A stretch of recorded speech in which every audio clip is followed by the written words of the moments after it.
బతుకు ఆడు ఆటలో మరణమంటే ఏమిటి?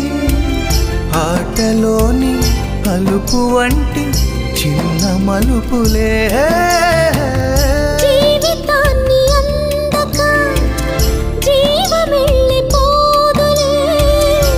ఆరిపోని అణిగిపోని చిరంజీవిలే. తల నిండుగా శీసులే, ఇక నిండునా ఆశలే. యముని పాశమే బిగుసుకున్నను. మరణమన్నది మరల జననమే.